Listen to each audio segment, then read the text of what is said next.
But in the big stories, moving on a bit, America is going to obviously get through the debt ceiling mess as it always does. Why do they always do this? This is what everybody asks.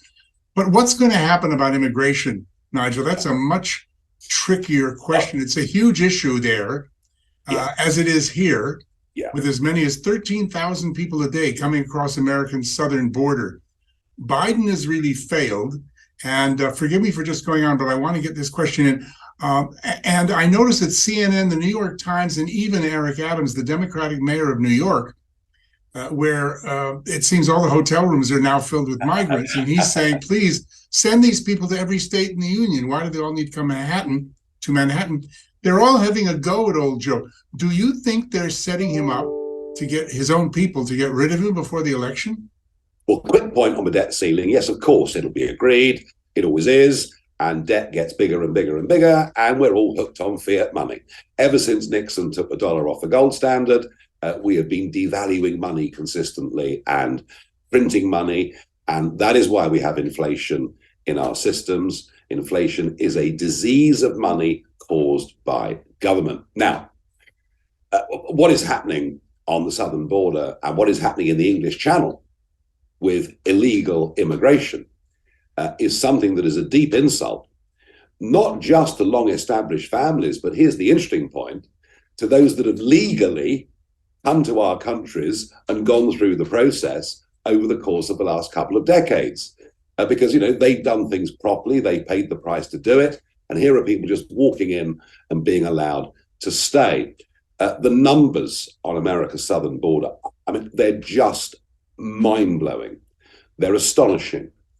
And whilst, of course, within that number, there will be those who are perfectly decent people who want a better standard of life and see America as the beacon they want to come to, just as they see the UK, by the way, in Europe as the beacon that they want to come to.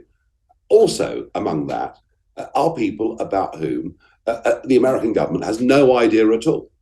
It's an open door for criminality. It's an open door for gangs. It's an open door, frankly, for the already rapidly declining levels of law and order in America's big cities to simply get worse. Now, we've been filling hotels up all over the country, much to the anger of everybody. And once I heard that New York hotels were now filling up, I thought, there might just be a change of sentiment.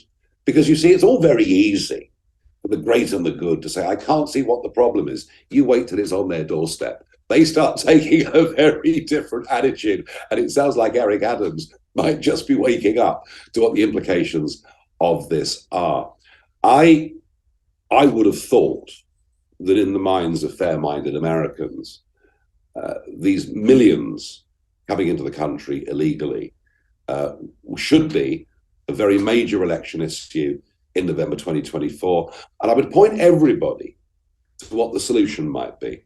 This is not just the council of despair that we're talking about here. Australia faced the same problem back in the earlier parts, sort of early 2000s, suddenly boats filled with hundreds of people were coming from Indonesia.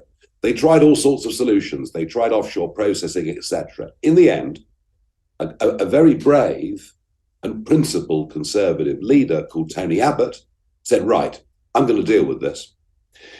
He put adverts out all over Indonesia saying no one that comes to Australia illegally through the traffickers via this route will ever be allowed to stay, ever be allowed to stay. And when some people thought he wasn't serious, do you know what he did? He towed the boats back to Indonesia. He used the Australian Navy to tow the boats back to Indonesia. And of course, the UN went mad, the EU went mad, everybody condemned Australia. It was now a pariah state, and how dare they? And the churches condemned him. But you know what happened? The boats stopped coming.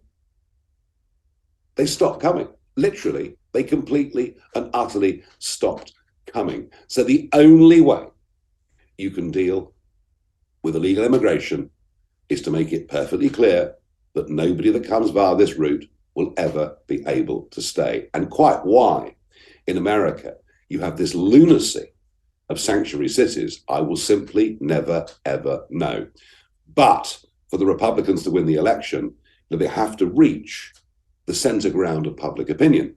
And the center ground of public opinion objects to this stuff. And I think it's up to Trump, DeSantis, whoever it is, I think it'll be Trump, but it's up to them to come up with a credible plan as to how you start to use deportations and to stop the incentive of getting into America illegally. And I think, you'll find, however mad we think the world is at times, whether it's gender ideology or whatever it may be, that actually in the Western world, there is still a clear, settled majority for common sense.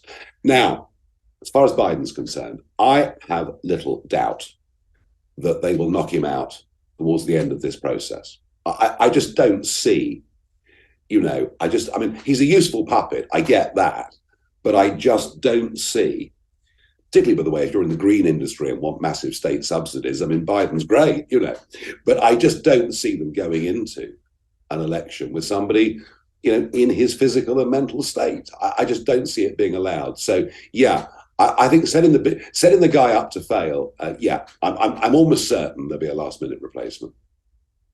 There's probably some conflict. I guess those people who see Biden as Obama's third term would reckon that those forces will do everything to keep him in place. But I think you're right. And I think you're right that Trump will certainly, drag the boats back to Indonesia or wherever. Whether the government here would do such a thing, it's anybody's guess. But what do you think will happen, immigration aside, before the next presidential election,